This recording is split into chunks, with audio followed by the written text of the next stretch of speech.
everyone, welcome to our YouTube channel Smile to Nursing. Today we will deal with the next topic of first chapter of psychology, that is methods of psychology.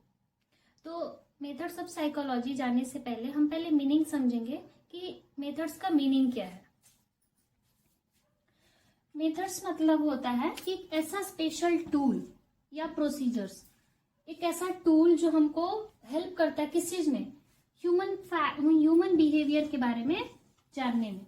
तो कुछ keywords है इसमें, वो keywords हमारा क्या है, एक special tool. Methods मतलब एक स्पेशल टूल यानी प्रोसीजर्स हम अप्लाई करते हैं किस चीज के लिए, तो ह्यूमन बिहेवियर को जानने के लिए, या कुछ फैक्ट्स है, कुछ हिडन चीज है, उस चीज को जानने के लिए हम क्या करते हैं, एक टूल प्रिपेयर करते हैं और उस टूल को हम लोग यूटिलाइज करते हैं, यूज करते हैं किस चीज को जानने के लिए, एक ह्यूमन बिहेवियर को अंडरस्टैंड करने के लिए, समझने के लिए।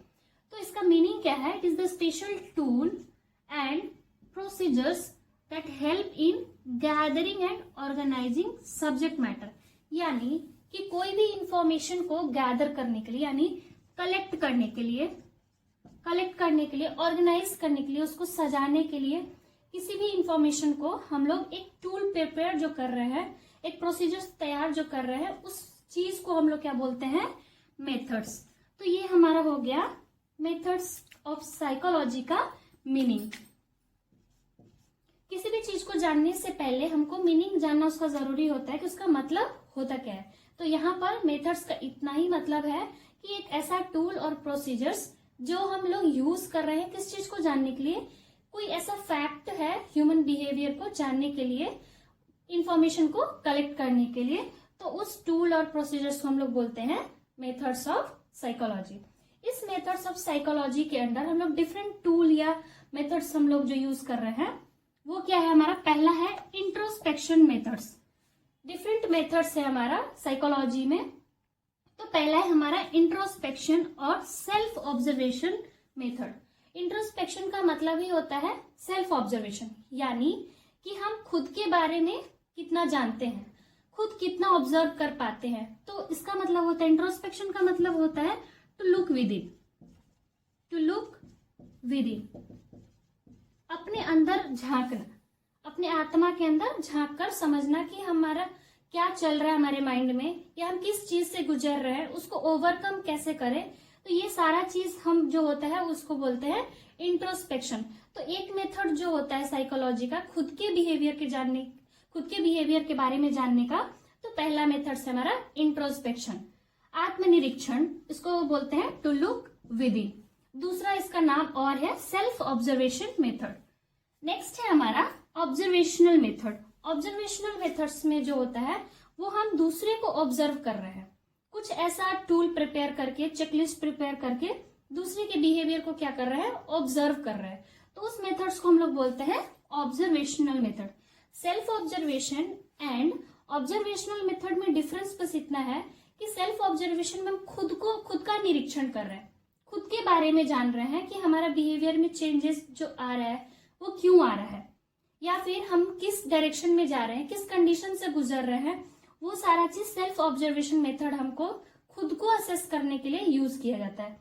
लेकिन ऑब्जर्वेशनल मेथड्स जो है वो हम दूसरों को ऑब्जर्व करते हैं, कुछ ऐसा चेकलिस्ट या टूल प्रिपेयर करके उसके बिहेवियर को जानने के लिए। नेक्स्ट है हमारा एक्सपेरिमेंटल मेथड। एक्सपेरिमेंटल मेथड नाम से पता चल रहा है, यानी कुछ रिसर्च, ऐसा कुछ टूल देखेंगे या कुछ ऐसा प्रोसीजर्स प्रिपेयर करेंगे, एक ऐसा रिसर्च प्रिपेयर करेंगे जिसमें एक्सपेरिमेंट यानी लैब सेटिंग का जरूरत पड़ेगा। एक्सपेरिमेंट से ही पता चलता है कि हमको क्या चीज चाहिए, एक सेटअप चाहिए, एक सेटअप तैयार चाहिए, हमको एक लैब चाहिए जिसमें हमको क्या करना है, एक्सपेरिमेंट परफॉर्म करना है। और एक्सपेरिमेंट क्यों परफॉर्म करना है, to know the behaviour,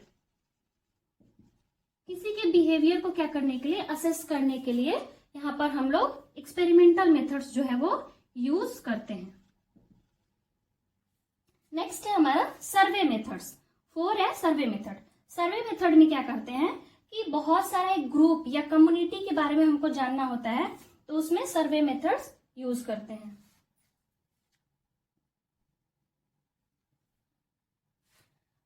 next है हमारा एक्सपेरिमेंटल मेथड्स। एक्सपेरिमेंटल मेथड में क्या करते हैं कि नाम से पता चल रहा है कोई रिसर्च या फिर कोई ऐसा प्रोसीजर्स जो हम लोग को किसमें चाहिए तैयार करना है, किसमें प्रिपेयर करना है, एक सेटअप तैयार करना है, यानी एक लैब सेटिंग में क्या हो सकता है, एक्सपेरिमेंट परफॉर्म हो सकता है। ये एक्सपेरिमेंट क्यों कर रहे हैं, तो to know the behaviour of the human, किसी ह्यूमन के बिहेवियर को जानने के लिए, पहचानने के लिए, परखने के लिए कि उसका मेंटल स्थिति क्या चल रहा है, उसके बिहेवियर में जो चेंजेस आ रहा है वो किस तरह का चेंजेस आ रहा है, उसके लिए हम एक एक्सपेरिमेंट परफॉर्म करेंगे। अगर वो सेटअप तैयार करके एक्सपेरिमेंट परफॉर्म करते हैं तो उस मेथड्स को हम लोग बोलते हैं एक्सपेरिमेंटल मेथड्स। नेक्स्ट है हमारा 4th नंबर सर्वे मेथड्स। अब सर्वे से पता चल रहा है हम किसी चीज का सर्वे करते हैं, एक ग्रुप और कम्युनिटी को लेके सर्वे में हम क्या करते हैं, ग्रुप और कम्युनिटी देखते हैं कि उस ग्रुप और कम्युनिटी में क्या चेंजेस आ रहा है। तो उस ग्रुप में हम लोग जाकर एक चेकलिस्ट बनाएंगे, ताकि एक क्वेश्चनियर प्रिपेयर करेंगे ताकि क्या हो सके, सर्वे हो सके। किसी भी फैक्ट को जानना है तो पिछले जो हमारा एंशियंट जो हिस्ट्री में जाएंगे तो उसमें सर्वे मेथड से हमको बहुत सारा चीज पता चल जाता था, कोई भी आर्किटेक्ट के बारे में। तो सर्वे मेथड से हम किसी के बिहेवियर को भी क्या कर सकते हैं, असेस कर सकते हैं, लेकिन वो बिहेवियर किसका होना चाहिए, ग्रुप और कम्युनिटी। ये सिंगल इंडिविजुअल पे सर्वे मेथड्स काम नहीं करता है। सिंगल इंडिविजुअल के लिए या तो हम ऑब्जर्वेशनल मेथड्स यूज कर सकते हैं या तो इंट्रोस्पेक्शन मेथड्स यूज कर सकते हैं, लेकिन सिंगल इंडिविजुअल अगर है तो उस पे सर्वे मेथड्स काम नहीं करेगा। ये किस पे अप्लाई होता है, हमारा ग्रुप और कम्युनिटी पे अप्लाई होगा। नेक्स्ट है क्लिनिकल और केस हिस्ट्री मेथड्स। अगर हमको हॉस्पिटल सेटअप में कोई ऐसा डायग्नोसिस है जो बहुत दिन से वो चला आ रहा है पेशेंट को, लेकिन उसमें प्रोग्नोसिस पता नहीं चल रहा है, उसका कुछ भी क्योर नहीं पता चल रहा है कि ठीक जो है ठीक होने का जो रेट है वो नहीं समझ में आ रहा है, तो उसमें क्या करेंगे, केस हिस्ट्री तैयार करेंगे। उस पेशेंट का कंटिन्यू जो उसका प्रोग्रेस होगा बीमारी का, तो उसका क्या करेंगे, केस हिस्ट्री तैयार करेंगे कि प्रीवियस उसका कंडीशन क्या था और अभी उसका कंडीशन क्या है। तो केस हिस्ट्री मेथड्स में हम लोग जनरली कंटिन्यू ऑब्जर्वेशन में पेशेंट को रखते हुए क्लिनिकल सेटअप में कुछ हम लोग अपना एक टूल प्रिपेयर करेंगे, जिसकी वजह से हमको जो इन्फॉर्मेशन जानना है वो गैदर कर सकते हैं। लास्ट वन ही जेनेटिक और डेवलपमेंटल मेथड्स। जेनेटिक और डेवलपमेंटल मेथड्स जनरली हम लोग यूज करते हैं कहाँ पर, अगर कुछ जेनेटिक क्रोमोजोमल डिस्प्यूट का केस है तो वहां पर डेवलपमेंटल जो हिस्ट्री है उस चीज को जानना है, तो उस केस में हम लोग डेवलपमेंटल मेथड्स या जेनेटिक मेथड्स यूज कर सकते हैं एक ह्यूमन बीइंग के बिहेवियर को असेस करने के लिए। तो ये सारा जो हो गया हमारा मेथड्स ऑफ साइकोलॉजी है। एक एक करके हम देखेंगे कि जो हमारा फर्स्ट मेथड्स है, सेकंड मेथड्स है या फिर लास्ट तक 6 मेथड्स जो है उनका क्या मेरिट्स है और क्या डिमेरिट है, फायदा क्या है इस मेथड से और नुकसान क्या है इस मेथड से।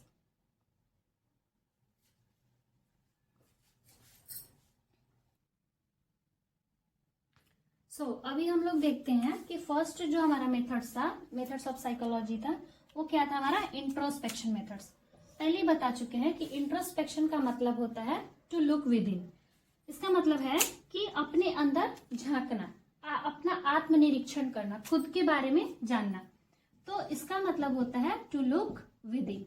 ये हमारा कीवर्ड है किसके लिए, तो इंट्रोस्पेक्शन मेथड्स को लिखने के लिए। नेक्स्ट है it is not possible to understand the inner feelings and experiences of other person. Other person का इनर फीलिंग्स और एक्सपीरियंसेस हम नहीं जान सकते, क्योंकि इसका नाम से ही है हम पता चल रहा है, इसका मतलब है सेल्फ इंट्रोस्पेक्शन, यानी कि हम खुद के बारे में झांक के देख रहे हैं, खुद का निरीक्षण कर रहे हैं, इसलिए हम दूसरे के फीलिंग्स को नहीं जान सकते। तो इसलिए ये एप्लीकेबल नहीं है, ये पॉसिबल ही नहीं है कि हम दूसरे के फीलिंग्स को इस मेथड से जान सकें। सबसे पहली बात है कि जो हमारा इंट्रोस्पेक्शन है और सेल्फ ऑब्जर्वेशन मेथड है, कैसा मेथड है, ओल्डेस्ट मेथड ऑफ साइकोलॉजी है। कैसा है, ओल्डेस्ट मेथड्स ऑफ साइकोलॉजी है। मेरिट हमारा बोले थे कि हर एक मेथड्स का हम लोग क्या देखेंगे, मेरिट्स एंड डिमेरिट्स देखेंगे। तो पहला मेरिट इसका ये है कि ये फंडामेंटल मेथड्स ऑफ साइकोलॉजी है। फंडामेंटल मेथड्स ऑफ साइकोलॉजी है। किसी भी बिहेवियर को जानने के लिए अगर एक पर्सन का हिस्ट्री भी हमको लेना है तो हम उससे पूछते हैं कि आप कैसा फील कर रहे हैं, आपके अंदर क्या चल रहा है। तो ये सबसे बेसिक मेथड है, फंडामेंटल मेथड्स है साइकोलॉजी का। दूसरा है this method is an inexpensive, कोई खर्चा नहीं है इसमें, इजी है और कोई ऐसा लैब सेटअप या अपैरेटस की भी जरूरत इसमें नहीं पड़ती है। तो क्या है, इनएक्सपेंसिव है यानी खर्चीला नहीं है, बिल्कुल पैसा इसमें एक्सपेंस करने की जरूरत नहीं है। खुद के बारे में जानने के लिए कभी पैसा लगेगा क्या?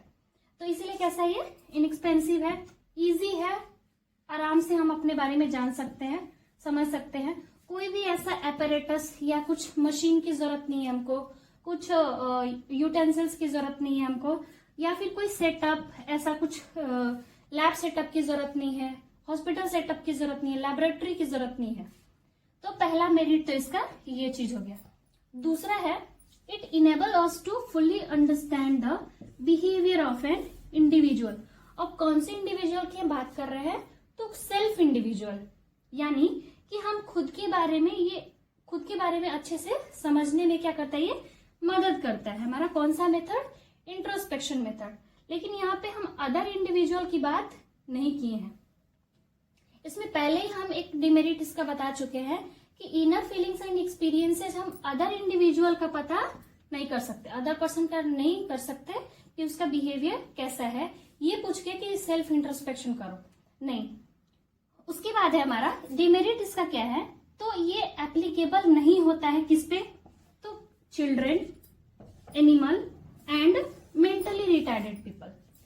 इसका एक डिमेरिट ये है कि चिल्ड्रन पे हम अप्लाई नहीं कर सकते, एनिमल पे अप्लाई नहीं कर सकते, या फिर मेंटली रिटार्डेड पीपल पे अप्लाई नहीं कर सकते। क्यों? बिकॉज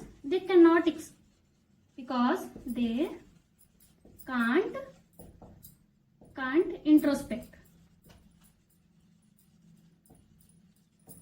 हम चिल्ड्रन, एनिमल या फिर मेंटली रिटार्डेड पीपल पे हम ये मेथड्स अप्लाई इसलिए नहीं कर सकते क्योंकि ये लोग अपने बारे में इंट्रोस्पेक्शन यानी निरीक्षण नहीं कर सकते।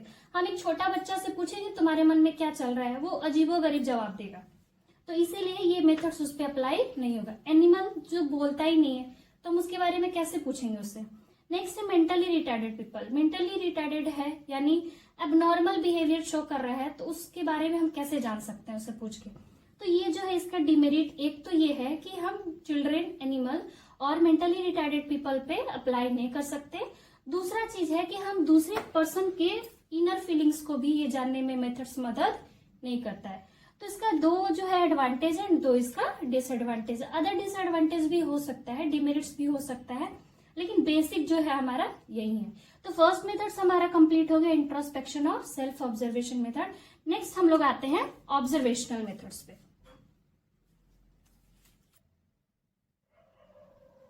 नेक्स्ट जो मेथड है हमारा मेथड्स ऑफ साइकोलॉजी में, वो है ऑब्जर्वेशनल मेथड।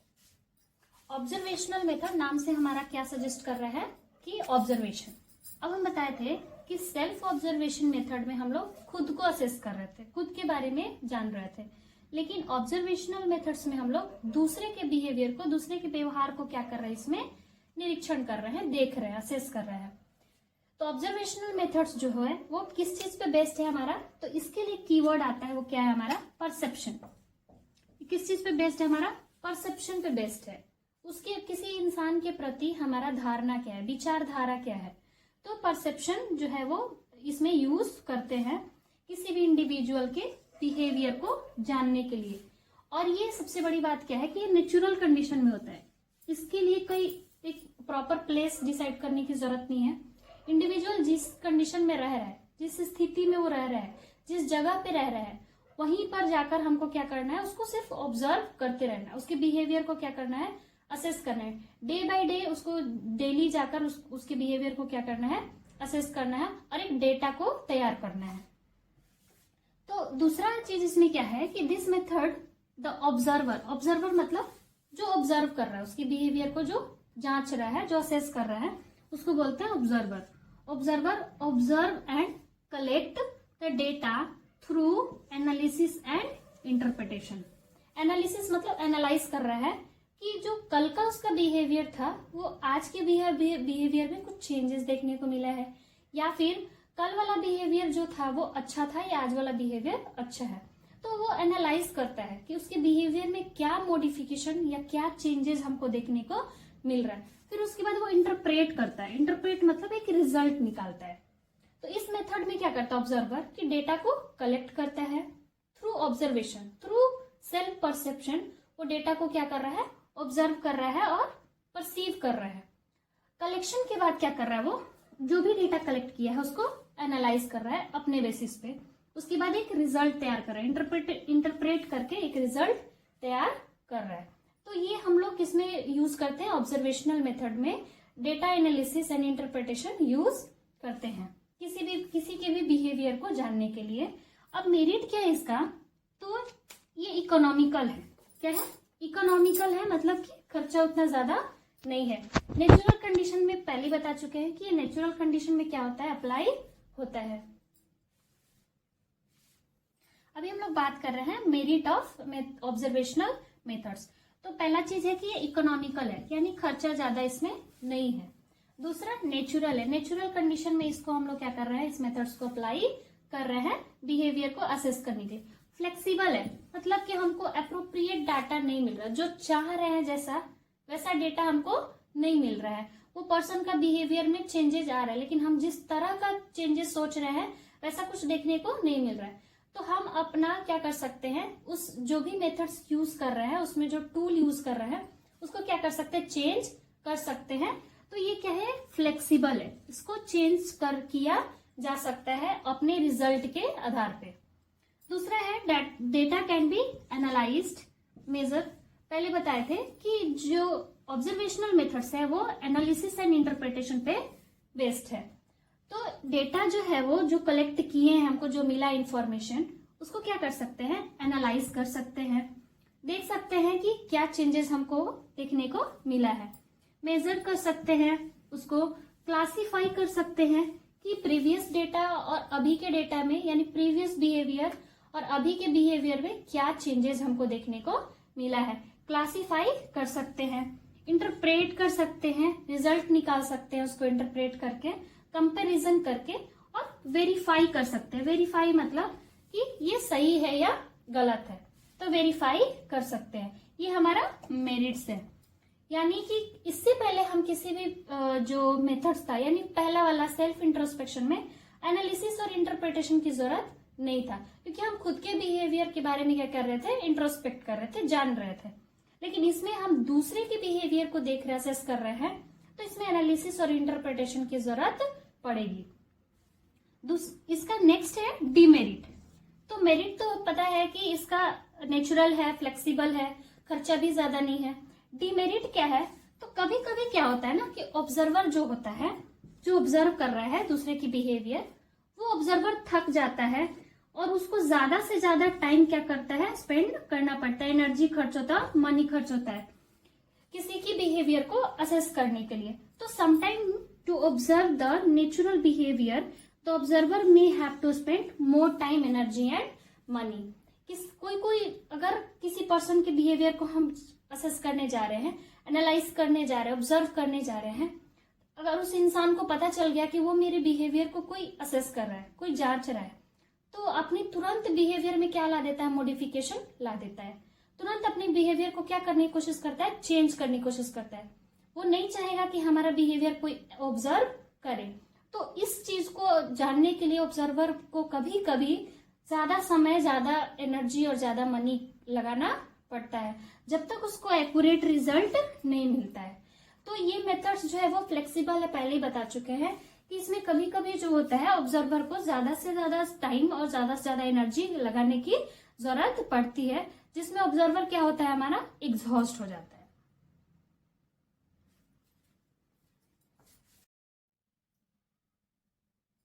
थर्ड जो हमारा मेथड्स ऑफ साइकोलॉजी है वो है एक्सपेरिमेंटल मेथड।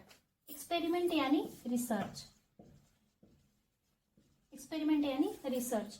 हमको इस मेथड्स को परफॉर्म करने के लिए कोई ऐसा रिसर्च परफॉर्म करना पड़ेगा, यानी कि ये कैसा मेथड्स है, मोस्ट साइंटिफिक मेथड्स इसको बोला जाता है।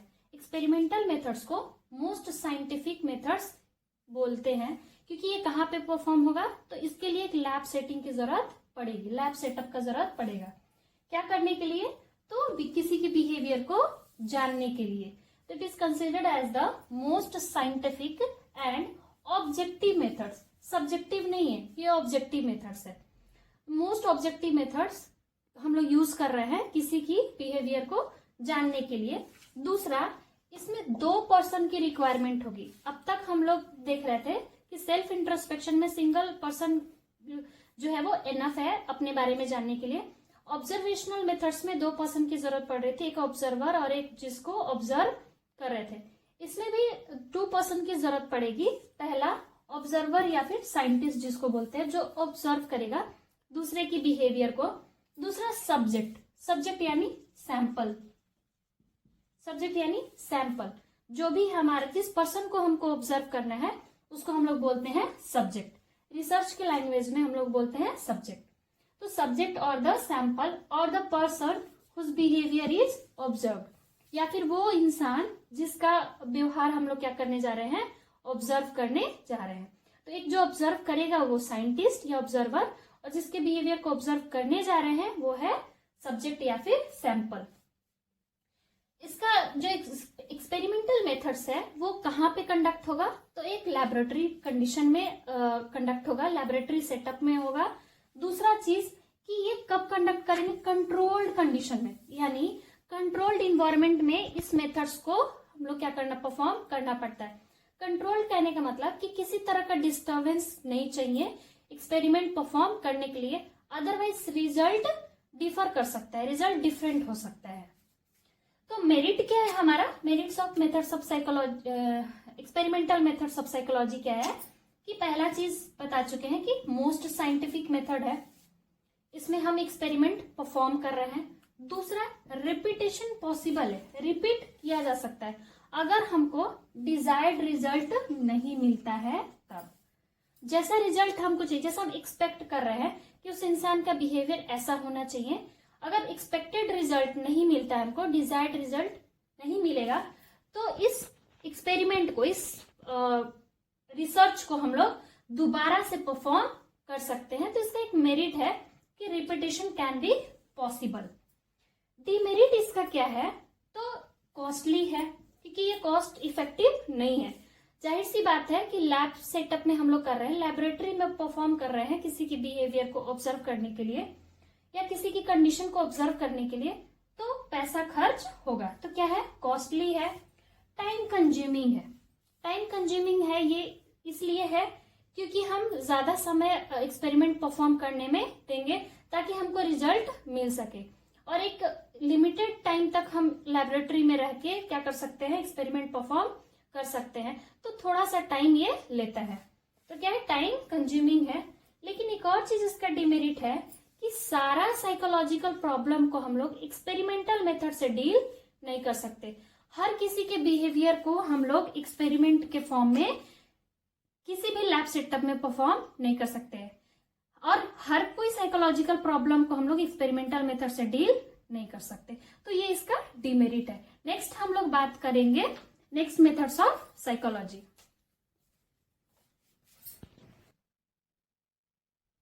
नेक्स्ट मेथड है हमारा सर्वे मेथड। सर्वे मेथड में बता चुके थे कि ये किसी सिंगल इंडिविजुअल पे काम नहीं करेगा, ये अप्लाई नहीं होता है। ये किस पे काम करेगा, तो लार्ज मेंबर ऑफ पीपल, यानी ग्रुप पे काम करता है, ये ग्रुप पे एक्टिव रहेगा। लार्ज मेंबर ऑफ पीपल या किसी कम्युनिटी पे हम लोग ये मेथड्स यूज कर सकते हैं। तो it involves collection of information. Information को क्या कर रहे हैं, कलेक्ट कर रहे हैं, गैदर कर रहे हैं किसी एक ग्रुप के बिहेवियर को असेस करने के लिए यूजिंग क्वेश्चनेयर। अब इसमें कुछ टूल हम लोग यूज कर रहे हैं। टूल क्या है, तो क्वेश्चनेयर यूज कर सकते हैं। क्वेश्चनेयर में बहुत सारा ऐसा क्वेश्चन प्रिपेयर करेंगे, किसी के बिहेवियर को जानना है तो क्वेश्चन प्रिपेयर करेंगे कि उसका बिहेवियर अच्छा है, बुरा है, हाँ ना, ऐसा करके हम लोग चेकलिस्ट या रेटिंग स्केल यूज कर सकते हैं। रेटिंग स्केल में है कि उसको रेट करना है कि उसका बिहेवियर 4 है, 5 है, 3 है, 2 है, नंबरिंग के बेसिस पे रेटिंग स्केल यूज कर सकते हैं, चेकलिस्ट यूज कर सकते हैं, या फिर क्वेश्चनेयर यूज कर सकते हैं। किसी के बिहेवियर पे क्वेश्चन प्रिपेयर करके हम लोग क्या कर सकते हैं, इंफॉर्मेशन ले सकते हैं। किस मेथड से, सर्वे मेथड से। तो सर्वे मेथड्स जो है वो लार्ज मेंबर्स ऑफ पीपल पे यूज होता है। सपोज एक जो कम्युनिटी है, गांव है, वहां का एक उस कम्युनिटी का बिहेवियर को हमको जानना है कि वहां के लोगों का मेंटेलिटी कैसा है किसी एक टॉपिक पे, या फिर वहां के लोगों का मेंटल कंडीशन कैसा है। तो हम क्या करेंगे, क्वेश्चन बनाएंगे, उस कम्युनिटी के आधार पे हम लोग क्या करेंगे, क्वेश्चन बनाएंगे। वो क्वेश्चन को सबको देंगे, फिर वो फिलअप करके देंगे, या इंटरव्यू मेथड्स भी ले सकते हैं, डायरेक्ट भी जाके पूछ सकते हैं सर्वे मेथड्स में। तो इससे हमको क्या पता चलेगा कि एक कम्युनिटी का बिहेवियर हम लोग जान सकते हैं। तो ये ग्रुप पे एक्टिव होता है, इंडिविजुअल पे एक्टिव नहीं होगा ये मेथड्स। मेरिट क्या है इसका, इसका बहुत अच्छा मेरिट है कि एक लार्ज अमाउंट ऑफ डेटा को हम लोग क्या कर सकते हैं, कलेक्ट कर सकते हैं बहुत छोटे से समय में। क्योंकि एक कम्युनिटी के बिहेवियर को हम लोग असेस कर रहे हैं, तो एक टाइम पे गए, क्वेश्चनियर दिए और उसके बिहेवियर को हम लोग क्या कर लिए, डेटा के फॉर्म में असेस कर लिए। हमको मिल गया, उससे हम क्या करेंगे, डेटा को एक तैयार कर लेंगे और पता चल जाएगा कि उस कम्युनिटी का बिहेवियर कैसा है। तो एक छोटे शॉर्ट स्पैन ऑफ टाइम में हम लोग क्या कर रहे हैं, शॉर्ट पीरियड ऑफ टाइम में हम लोग क्या कर रहे हैं, लार्ज अमाउंट ऑफ डेटा को हम लोग कलेक्ट कर सकते हैं सर्वे मेथड से। डिमेरिट इसका क्या है, तो किसी के बिहेवियर को डायरेक्टली ऑब्जर्व करना ये सही नहीं है। रिजल्ट सही आ भी सकता है और रिजल्ट सही नहीं भी आ सकता है, तो इसीलिए यहाँ पे ये फेल हो जाता है सर्वे मेथड्स, क्योंकि किसी की बिहेवियर को डायरेक्ट ऑब्जर्व करना जो है वो सही भी हो सकता है और गलत भी हो सकता है। नेक्स्ट अभी हम लोग बात करेंगे next methods of psychology. Fifth methods of psychology जो है वो हमारा है केस हिस्ट्री और क्लिनिकल मेथड्स। अब केस हिस्ट्री मेथड्स में क्या है, इससे पहले बताए थे कि किसी भी पर्सन का माल एडजस्टमेंट या कोई प्रॉब्लम को हमको असेस करना है, तो क्या करेंगे कि उसके लिए हम लोग एक केस तैयार करेंगे। किस बेसिस पे, ऑब्जर्वेशन के बेसिस पे या कुछ रिकॉर्ड्स है, रिपोर्ट्स है, उस बेसिस पे हम लोग क्या करेंगे, इंफॉर्मेशन गैदर कर सकते हैं। तो it basically aims at studying the cause of people's anxiety, fear and personal maladjustment. किसी इंसान का, कोई ऐसा पर्सन है जो एंजाइटी से जूझ रहा है, उसको बहुत ज्यादा डर लग रहा है, गुस्सा आ रहा है, डिप्रेशन में जा रहा है, तो उसके बारे में हमको जानना है, या फिर एडजस्ट नहीं कर पा रहा है सिचुएशन के साथ, उस जगह पे वो अस्थायी नहीं हो पा रहा है, तो उसके माल एडजस्टमेंट को जानने के लिए हम लोग कौन सा मेथड्स यूज करते हैं, केस हिस्ट्री मेथड्स यूज कर सकते हैं। नेक्स्ट है इसमें कि इंफॉर्मेशन जो है वो हमको कहाँ से मिलेगा, उसका माल एडजस्टमेंट जो वो कर रहा है, या फिर उसको बहुत दिन से एंजाइटी है, उसको जानने के लिए हमको इन्फॉर्मेशन कहाँ से मिलेगा। तो वो इन्फॉर्मेशन हमको कहाँ से मिलेगा, मेमोरी ऑफ द इंडिविजुअल, उस इंडिविजुअल के मेमोरी से। हम उससे पूछेंगे कि आपको क्या ऐसा इंसिडेंट हुआ था, आपके लाइफ में ऐसा कुछ घटना हुआ था जिसके वजह से आप बहुत परेशान हुए, तो उसके मेमोरी के बेसिस पे हम लोग क्या करेंगे, इंफॉर्मेशन लेंगे। या फिर उसके पेरेंट्स, उसके घर वालों से हम लोग पूछ सकते हैं कि ऐसा इनके साथ क्या हुआ था जो ये डिप्रेशन में जा रहे हैं। तीसरा है फ्रेंड्स। फ्रेंड्स जो है वो बहुत अच्छा एग्जाम्पल होते हैं कि एक दोस्त के बारे में वो अच्छी इंफॉर्मेशन दे सकते हैं, तो फ्रेंड्स से पता कर सकते हैं, इंफॉर्मेशन ले सकते हैं। फैमिली मेंबर, उनके पेरेंट्स, माता पिता या कोई भी रिलेटिव्स जो है उनसे पूछ सकते हैं कि इनके साथ क्या हुआ था। एंड अदर अवेलेबल, यानी अगर हम लोग सब्जेक्टिव फॉर्म की बात करें तो रिकॉर्ड और रिपोर्ट्स। इससे पहले वो प्रीवियस हॉस्पिटलाइज हुए थे किसी एंजाइटी को लेकर या कोई बीमारी को लेकर, तो हम लोग वो रिकॉर्ड क्या कर सकते हैं, चेक कर सकते हैं कि इनको प्रीवियस कुछ एक्सीडेंट हुआ था, ब्रेन इंजरी हुई थी, या कुछ ऐसा हेड इंजरी हुई थी, या फिर कुछ ऐसा इनके साथ घटना हुआ था जो इनको सदमा में पहुंचा दिया या डिप्रेशन में ले गया। तो रिकॉर्ड्स और रिपोर्ट्स जो होता है वो भी हम मदद करेगा कि उस इंसान के कॉज को जानने के लिए। तो मेरिट्स क्या है इसका, हमारा merits of methods of psychology जो है, तो एक क्लिनिशियन को इंसाइट देता है, एक नजरिया देता है कि वो किस रीजन से या क्या कारण हो सकता है कि वो यहाँ पे एडमिट हुआ है एंजाइटी लेकर।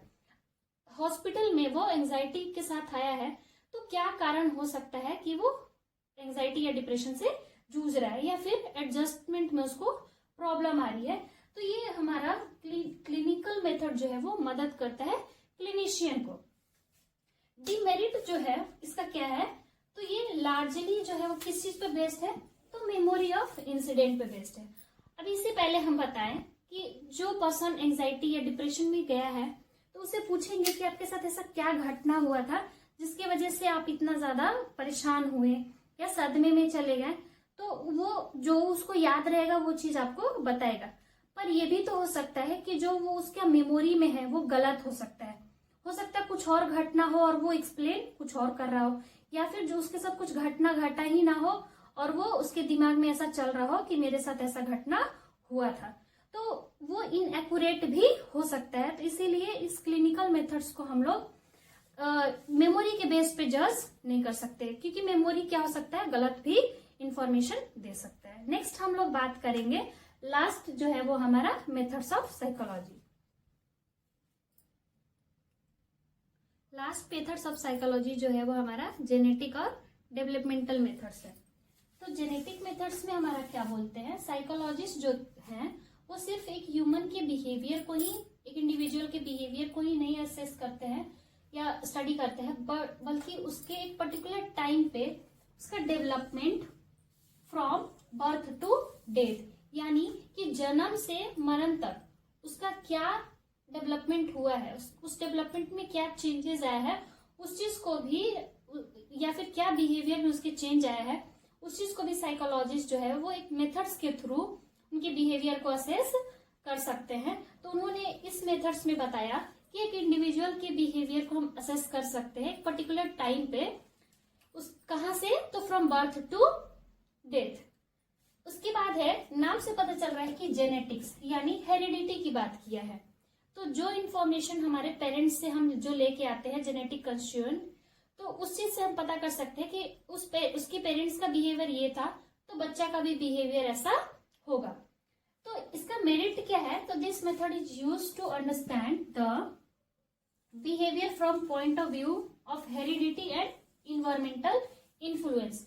हम कहते हैं ना कि अगर कोई बच्चा बदमाश हो जाता है तो हम बोलते हैं उसके पेरेंट्स तो बहुत सीधा साधा है, लेकिन बच्चा इतना बदमाश कैसे हुआ। तो कहने का मतलब ये है कि ये जो मेथड्स है, जेनेटिक मेथड्स, वो हमको मदद करता है जानने में किसी पर्सन के बिहेवियर को कि उसकी हेरिडिटी क्या है, उसका जो अपने पेरेंट्स से जो लेके आया है उसका जो चेंजेस हुआ है किसके रिस्पेक्ट में, इन्वायरमेंट के रिस्पेक्ट में, तो वो कैसे हुआ है उसके बिहेवियर में चेंजेस।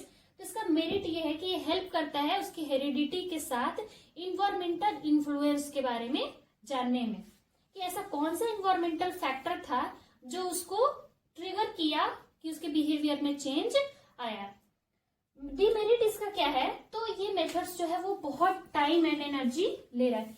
क्यों ले रहा है, क्योंकि बर्थ से डेथ तक का बात की है, तो ये पॉसिबल नहीं है किसी भी पर्सन या किसी भी इंडिविजुअल के बिहेवियर को जन्म से लेके हम मरण तक उतना टाइम दें उसके बिहेवियर को असेस करने के लिए। तो ये क्या है, बहुत ज्यादा टाइम लेता है और एनर्जी भी लेगा। तो इसका एक डिमेरिट है हमारा जेनेटिक और डेवलपमेंटल मेथड्स का, कि किसी के डेवलपमेंट को हम लोग एक पर्टिकुलर टाइम पे, शॉर्ट स्पैन ऑफ टाइम में असेस नहीं कर सकते। उसके लिए हमको लंबा समय देना पड़ेगा उसके बिहेवियर को जानने के लिए। आज की वीडियो में हम लोगों ने देखा कि डिफरेंट मेथड्स ऑफ साइकोलॉजी क्या है।